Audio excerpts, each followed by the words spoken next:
Сәлем, достар, сіздермен бірге Олжас Менғали. Виктор Евгеньевич Голенищев, программа подготовки шахматиста второго разряда деген кітабын жалғастырамыз. Бүгінгі біздің тақырыбымыз ол мықты сарбаздардан құралған мықты орталық. Кеттік. Полугаевский Лев, Михаил Таль.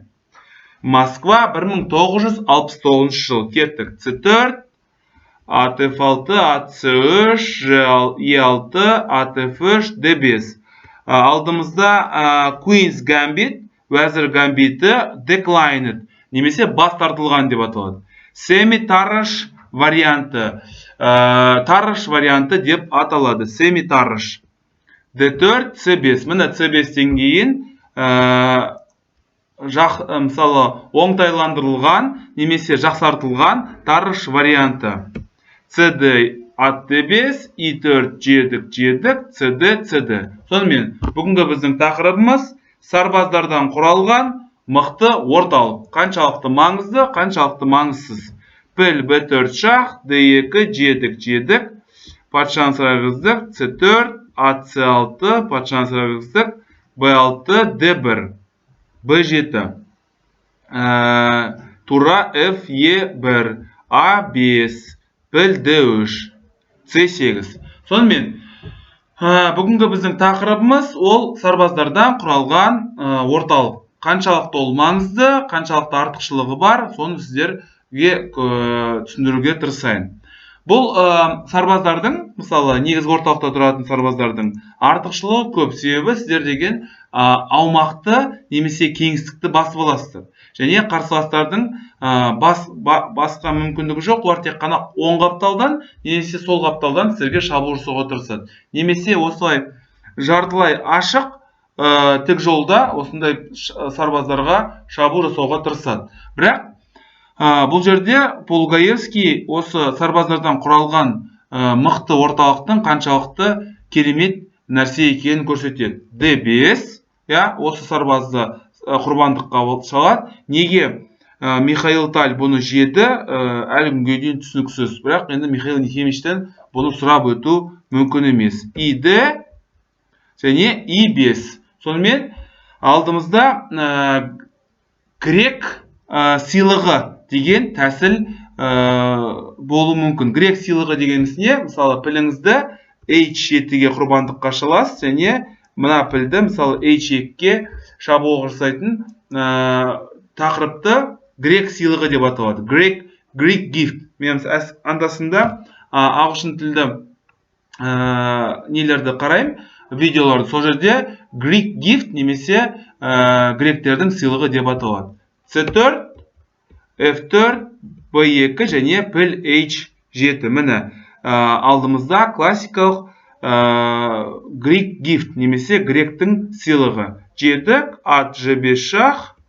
Әрине түсініксіз, G8-ге барсаңыз, онда H4, E8 шах, E6 және осымен ойын аяқталады. Сол себепті G8-ге баруға болмайды, G6. Осы шабуылды қалай жалғастыруға болады? H4.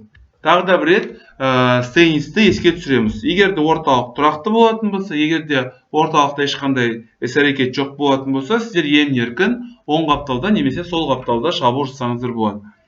C4, H5 шах, H6, F7 шах, E6. Көрдіңіздер ме?